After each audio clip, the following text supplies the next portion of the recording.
A quiet neighborhood woke up to a troubling discovery. 2 children had vanished sometime between midnight and dawn, leaving behind no signs of where they went or who might have taken them. Their disappearance revolves around a narrow window of time, pushing investigators to reconstruct every minute of the early morning hours. Before diving deeper, remember to hit the subscribe button and turn on your notification bell for first-hand updates on this case and others. What makes this case especially challenging is how quickly the situation shifted from routine to alarming. The children were last seen at home the night before, and by morning, they were gone.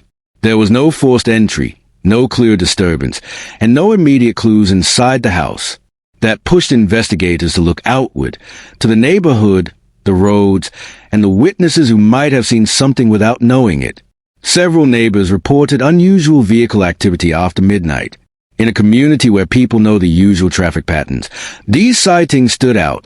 One neighbor described a loud vehicle making repeated passes, stopping, and circling back multiple times.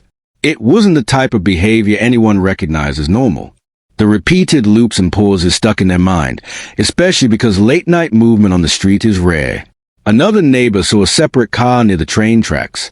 The vehicle slowed, paused for a moment, and then continued toward Lair Road.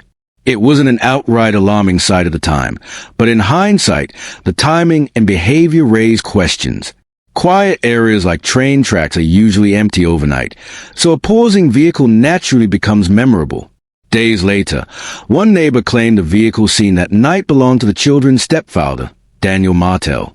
The moment that claim surfaced, attention immediately tilted toward the household. But identifying a vehicle in the dark can be unreliable, and investigators must treat such claims with caution. Daniel Martel strongly denies any involvement. He says he never left the property, had no reason to drive anywhere, and didn't hear anything unusual during the night.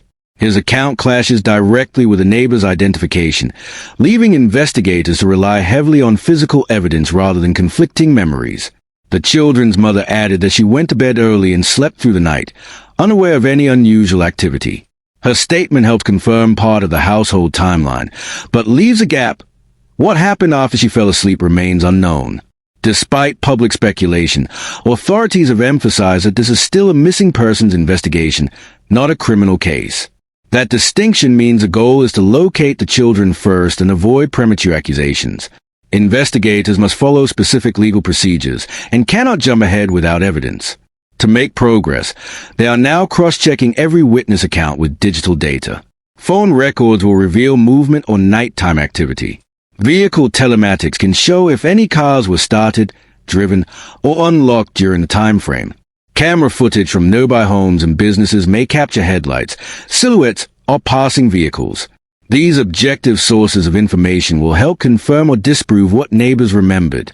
Police are also urging the public to avoid online speculation.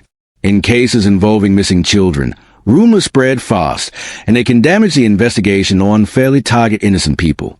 Authorities stress the importance of patience, accuracy, and caution as they gather evidence. This case now hinges on piecing together small fragments, a narrow time frame, unusual vehicle activity, conflicting statements, and the search for digital proof. The hope remains that clarity will emerge soon, and that those children will be found safe.